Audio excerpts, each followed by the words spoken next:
마태복음 13장. 같은 날 예수께서 집에서 나가 해변에 앉으셨다. 순식간에 바닷가를 따라 무리가 모여들어 예수께서 할 수 없이 배에 오르셨다. 예수께서 배를 설교단 삼아 회중에게 여러 이야기를 들려주셨다. 너희는 어떻게 생각하느냐?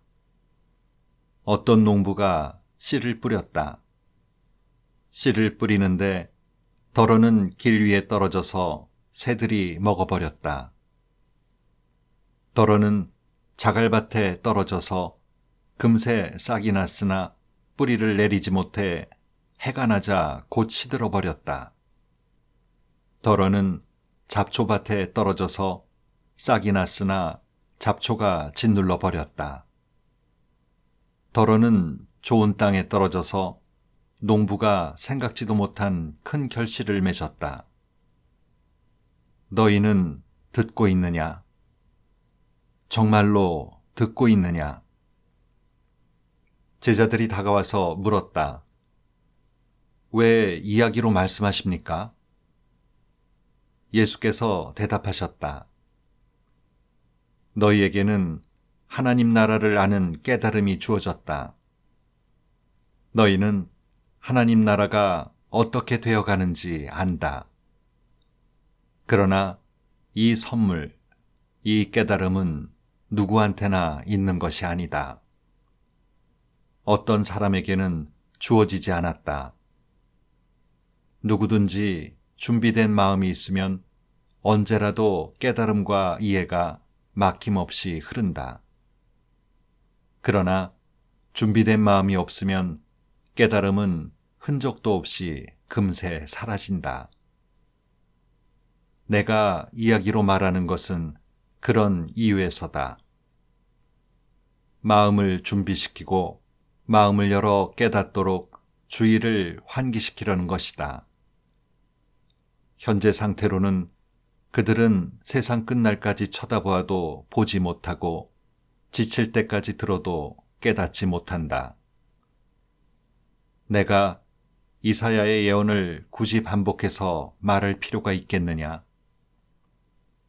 너희 귀가 열렸으나 하나도 듣지 못하고 눈을 떴으나 하나도 보지 못한다. 이 사람들은 머리가 꽉 막혔다.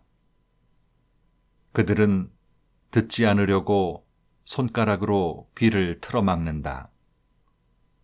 보지 않으려고, 나와 얼굴을 맞대지 않으려고, 내 치유를 받지 않으려고 두 눈을 질끔 감는다. 그러나 너희는 하나님이 복 주신 눈, 곧 보는 눈이 있다. 하나님이 복 주신 귀, 곧 듣는 귀가 있다.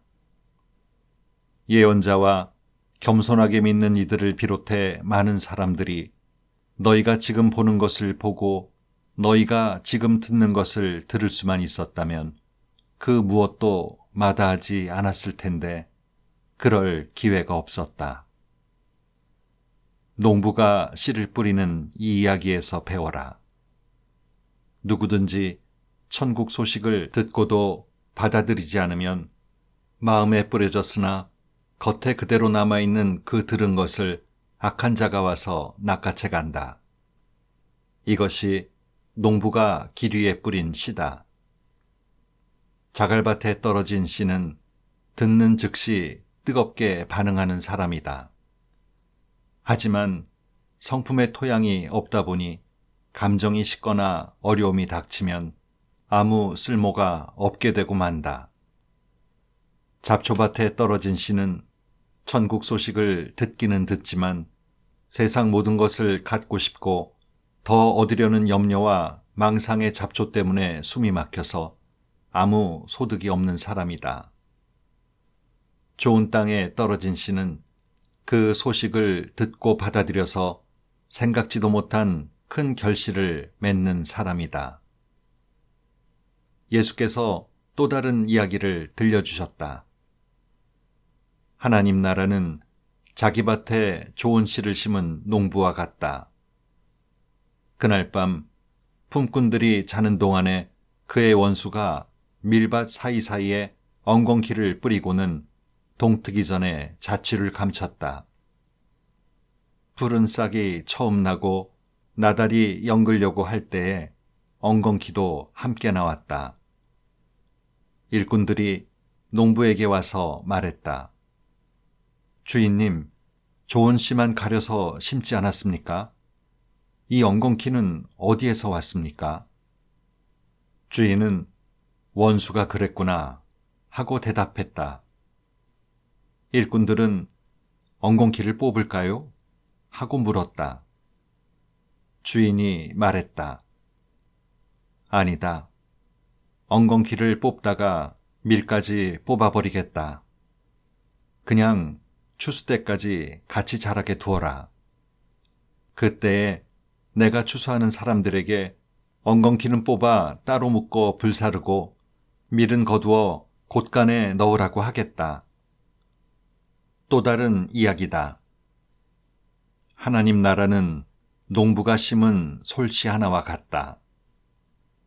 솔씨는 씨로서는 아주 작지만 세월이 가면 독수리들이 그 안에 둥지를 틀 만큼 큰 나무로 자란다. 또 다른 이야기다. 하나님 나라는 여자가 보리빵 수십 개를 만들려고 반죽에 넣은 누룩과 같다. 기다리고 있으면 반죽이 부풀어 오른다. 그날 예수께서는 이야기만 하셨다. 오후 내내 이야기 시간이었다. 그분이 이야기로 말씀하신 것은 예언의 성취였다. 내가 입을 열어 이야기하겠다. 세상 첫날부터 숨겨진 것들을 내가 드러내겠다. 예수께서 회중을 돌려보내시고 집에 들어가셨다. 제자들이 들어와서 말했다. 밭에 엉겅퀴 이야기를 설명해 주십시오. 그래서 예수께서 설명해 주셨다. 좋은 씨를 뿌리는 농부는 인자다. 밭은 세상이고 좋은 씨는 천국 백성이다. 엉겅퀴는 마귀의 백성이고 엉겅퀴를 뿌리는 원수는 마귀다. 추수 때는 시대의 끝이고 역사의 끝이다. 추수하는 일꾼들은 천사들이다. 엉겅퀴를 묶어서 불사르는 장면은 마지막 막에 나온다. 인자가 천사들을 보내어 자기 나라에서 엉겅퀴를 뽑아 쓰레기장에 던지면 그것으로 끝이다. 그들은 높은 하늘에 대고 불평하겠지만 아무도 귀 기울이지 않을 것이다. 그러나 거룩하게 무르익은 삶들은 성숙하게 자라서 자기 아버지의 나라를 아름답게 꾸밀 것이다. 너희는 듣고 있느냐? 정말로 듣고 있느냐? 하나님 나라는 오래도록 밭에 감추어져 있다가 그 곁을 지나가던 사람이 우연히 찾아낸 보물과 같다. 찾아낸 사람은 기뻐 어쩔 줄 몰라서 이게 웬 횡재냐 하며 전 재산을 팔아 그 밭을 산다. 하나님 나라는 최고의 진주를 찾아다니는 보석상과 같다. 흠없는 진주를 만나면 그는 즉시 모든 것을 팔아 그 진주를 산다. 하나님 나라는 바다에 던져 온갖 물고기를 잡는 그물과 같다. 그물이 가득 차면 해변가로 끌어다가 좋은 물고기는 골라서 통에 담고 먹지 못할 것은 버린다. 역사의 막이 내릴 때도 그럴 것이다. 천사들이 와서 쓸모없는 물고기들은 출현해서 쓰레기통에 버릴 것이다. 엄청난 불평이 있겠지만 전혀 소용없을 것이다. 예수께서 물으셨다. 이제 이 모든 것을 알 것 같으냐? 그들은 예 하고 대답했다. 예수께서 말씀하셨다. 너희가 보다시피 하나님 나라의 훈련을 잘 받은 학생은 마치 편의점 주인과 같다. 무엇이든 필요한 것이 있으면 신상품이든 재고든 꼭 필요한 때에 척척 찾아낸다. 이 이야기를 다 마치시고 예수께서 그곳을 떠나 고향으로 돌아가셔서 그곳 회당에서 설교하셨다. 예수께서는 모든 사람의 감탄을 자아낼 정도로 대단하셨다. 사람들은 말했다. 이 사람이 이렇게 훌륭한 사람인지 미처 몰랐다. 어떻게 이런 지혜와 이런 능력을 갖게 되었을까? 그러나 한편으로 그들은 언제 그랬냐는 듯이 어느새 그분을 깎아내리고 있었다. 우리는 이 사람을 어려서부터 알았다. 그는 목수의 아들이다. 그의 어머니 마리아를 우리가 알고 그의 동생 야고보와 요셉과 시몬과 유다를 안다. 그의 누이들도 다 여기 살고 있다. 도대체 그는 자기가 누구라고 저러는 것인가? 그들은 아주 언짢게 생각했다. 그러나 예수께서는 예언자는 자기 고향과 가족에게 대단치 않게 여겨지는 법이다. 라고 말씀하셨다. 그들의 적대감과 무관심 때문에 예수께서는 거기서 기적을 많이 행하지 않으셨다. 14장 그 즈음에 지역 통치자인 헤롯이 예수에 관한 소문을 들었다. 그는 신하들에게 말했다. 죽은 세례자 요한이 다시 살아난 것이 틀림없다. 그래서 그 사람이 능히 기적을 행하는 것이다. 전에 헤롯은 자기 동생 빌립의 아내인 헤로디아를 달래려고 요한을 체포하여 사슬에 채워서 감옥에 가두었다. 요한은 헤롯과 헤로디아의 관계가 불륜이라고 말해 헤롯을 자극했다. 헤롯은 그를 죽이고 싶었으나 요한을 하나님의 예언자로 우러르는 사람들이 하도 많아서 두려웠다. 그러나 그의 생일잔치 때 기회가 왔다. 헤로디아의 딸이 손님들을 위해 춤을 추어 영을 돋구었다. 헤롯의 마음이 녹아버렸다. 술김에 흥분한 그는 딸에게 원하는 것이면 무엇이든 주겠다고 맹세했다. 이미 어머니의 지시를 받은 딸은 준비가 되어 있었다. 세례자 요한의 머리를 쟁반에 담아주세요. 왕은 한순간 정신이 번쩍 들었다.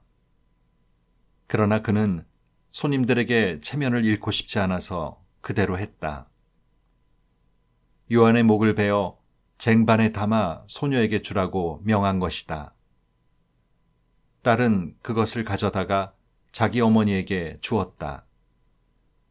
나중에 요한의 제자들이 시신을 거두어 엄숙히 장례를 치르고는 예수께 알렸다.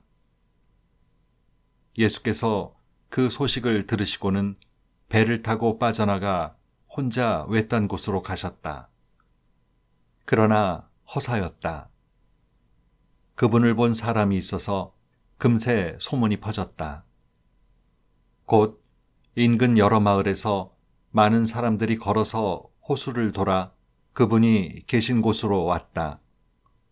사람들이 오는 것을 보자 그분은 못내 불쌍한 마음이 들어 아픈 사람들을 고쳐주셨다.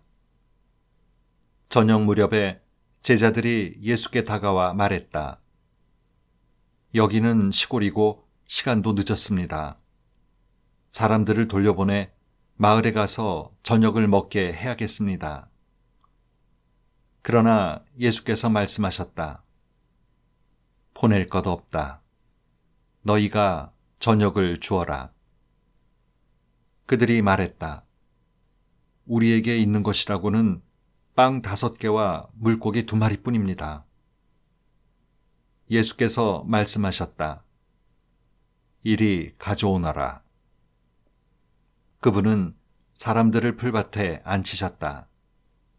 그러고는 빵 5개와 물고기 2마리를 손에 들고 하늘을 우러러 기도하시고 축복하신 다음 빵을 떼어 제자들에게 주셨다.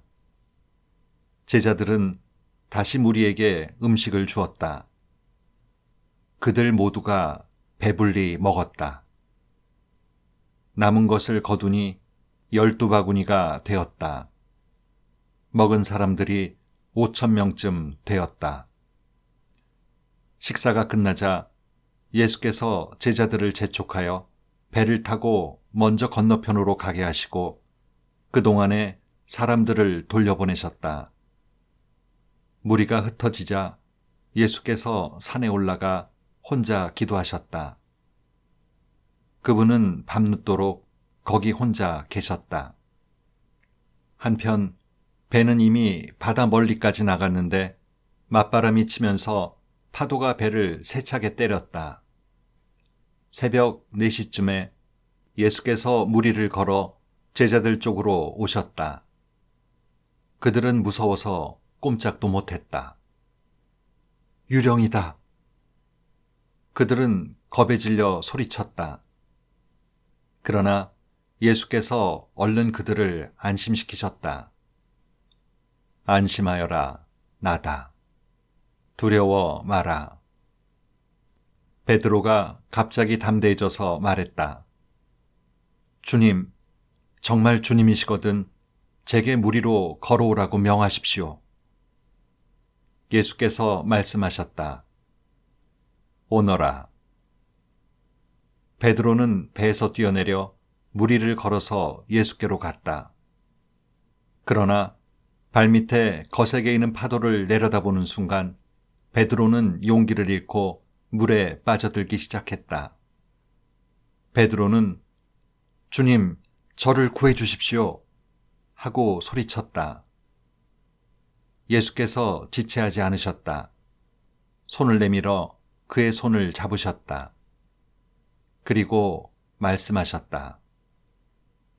용기 없는 사람아, 어찌 된 것이냐. 2 사람이 배에 오르자 바람이 가라앉았다. 배 안에서 이 모든 것을 지켜보던 제자들이 예수께 경배하며 말했다. 이제 됐습니다. 주님은 하나님의 아들이 틀림없습니다. 돌아온 그들은 게네사렛에 배를 댔다. 사람들이 예수께서 오신 것을 알아채고는 근방에 두루 알려서 모든 병자들을 불러 모았다. 병자들은 그분의 옷자락을 만지게 해달라고 청했다. 그분을 만진 사람은 누구나 병이 나았다. 15장. 그 후에 예루살렘에서 바리새인들과 종교학자들이 예수께 와서 흠을 잡았다. 당신의 제자들은 왜 제멋대로 규정을 어깁니까? 예수께서 바로 되받으셨다. 그러는 너희는 어째서 너희 규정을 빌미 삼아 제멋대로 하나님의 계명을 어기느냐? 하나님은 분명히 너희 부모를 공경하라 하시고 또 누구든지 부모를 욕하는 사람은 반드시 죽어야 한다고 말씀하셨다. 그러나 너희는 부모에게 드려야 할 것이 있어도 부모 대신에 하나님께 예물로 바쳤습니다 말하면서 그 계명을 회피하고 있다. 그것이 어떻게 부모를 공경하는 것이라고 하겠느냐. 너희는 너희 규정으로 하나님의 계명을 무효로 만들고 있다. 이 사기꾼들아, 너희 같은 사기꾼들에 대해 이사야가 정곡을 찔러 잘 말했다. 이 백성이 이빠른 말을 거창하게 떠벌리지만 그들의 마음은 딴 데 있다. 겉으로는 나를 경배하는 듯해도 진심은 그렇지 않다. 무엇이든 자기네 구미에 맞는 가르침을 위해 내 이름을 팔고 있을 뿐이다. 예수께서 무리를 불러놓고 말씀하셨다. 잘 듣고 마음에 새겨두어라. 너희 삶을 더럽히는 것은 너희가 입으로 삼키는 것이 아니라 너희 입에서 토해내는 것이다. 나중에 제자들이 와서 예수께 말했다. 바리새인들이 주님 말씀을 듣고는 얼마나 못마땅해 하는지 아십니까? 예수께서 무시해버렸다. 하늘에 계신 내 아버지가 심지 않으신 나무는 다 뿌리채 뽑힐 것이다. 내버려 두어라. 그들은 눈먼 사람을 인도하는 눈먼 사람이다. 눈먼 사람이 눈먼 사람을 인도하면 둘 다 구덩이에 빠지는 법이다. 베드로가 말했다. 잘 모르겠습니다. 쉽게 말씀해 주십시오. 예수께서 대답하셨다. 너희도 모르느냐? 우둔해지기로 작정이라도 한 것이냐? 무엇이든지 입으로 삼키는 것은 장으로 들어가서 결국 배설되는 것을 알지 못하느냐? 하지만 입에서 나오는 것은 마음에서 비롯된 것이다. 우리가 토해내는 악한 논쟁과 살인과 간음과 음란과 도둑질과 거짓말과 악담이 모두 마음에서 나온다. 바로 이런 것들이 너희를 더럽힌다.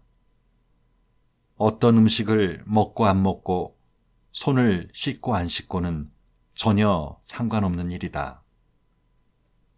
예수께서 거기에서 나와 두로와 시돈으로 가셨다. 그들이 도착하기가 무섭게 그 지방에 사는 가나안 여자가 다가와 간청했다. 다윗의 자손이신 주님, 불쌍히 여겨주십시오. 제 딸이 악한 귀신에 들려 몹시 괴로워하고 있습니다. 예수께서 여자의 말을 무시하셨다. 제자들이 다가와 불평했다. 여자가 우리를 귀찮게 합니다. 어떻게 좀 해주십시오. 성가셔 죽겠습니다. 예수께서 거절하시며 그들에게 말씀하셨다. 나는 이스라엘의 잃어버린 양을 대하는 것만으로도 바쁘다. 그러자 여자가 다시 예수께 와서 무릎을 꿇고 애원했다. 주님, 저를 도와주십시오. 예수께서 말씀하셨다. 자녀들의 입에서 빵을 빼앗아 개들에게 던져주는 것은 옳지 않다. 여자가 재빨리 받았다. 옳습니다, 주님. 하지만 구걸하는 개들도 주인의 상에서 떨어지는 부스러기를 먹습니다. 예수께서 뜻을 굽히셨다. 여자야, 너의 믿음이 남다르다. 내 소원대로 되었다. 그 즉시 여자의 딸이 나았다. 예수께서 돌아오셔서 갈릴리 호숫가를 걸어 산에 올라가셨다. 거기에 자리를 정하시고 사람들을 맞을 채비를 하셨다. 수많은 사람들이 중풍병자와 눈먼 사람과 다리를 저는 사람과 말 못하는 사람과 그 밖에 도움이 필요한 사람들을 예수께서 어떻게 하시나 보려고 그분 발 앞에 데려왔다. 예수께서 그들을 고쳐주셨다.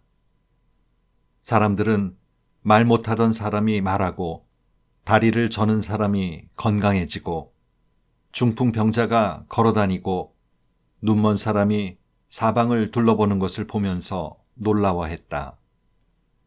그들은 하나님께서 자기들 가운데 생생히 살아계심을 모든 사람에게 알렸다. 그러나 예수께서는 다 끝내신 것이 아니었다. 예수께서 제자들을 불러 말씀하셨다. 이 사람들을 보니 내 마음이 아프구나. 이들이 사흘이나 나와 함께 있었는데 이제 먹을 것이 없다. 배고픈 채로 가다 가는 길에서 쓰러질지도 모르니 차마 보내지 못하겠다. 제자들이 말했다. 하지만 여기는 허허벌판인데 끼니가 될 만한 음식을 어디서 구하겠습니까? 예수께서 물으셨다. 너희에게 빵이 얼마나 있느냐? 빵 7개와 물고기 몇 마리가 있습니다. 그들이 말했다. 그러자 예수께서 사람들을 앉게 하셨다. 예수께서는 빵 7개와 물고기를 손에 들고 감사를 드리신 후에 사람들에게 나누어 주셨다. 모두가 먹되 원하는 만큼 실컷 먹었다. 남은 것을 거두니 큰 것으로 7바구니나 되었다. 4,000명이 넘는 사람들이 배부르게 먹었다. 예수께서 그들을 보내시고 나서 배에 올라 마가단 지방으로 건너가셨다.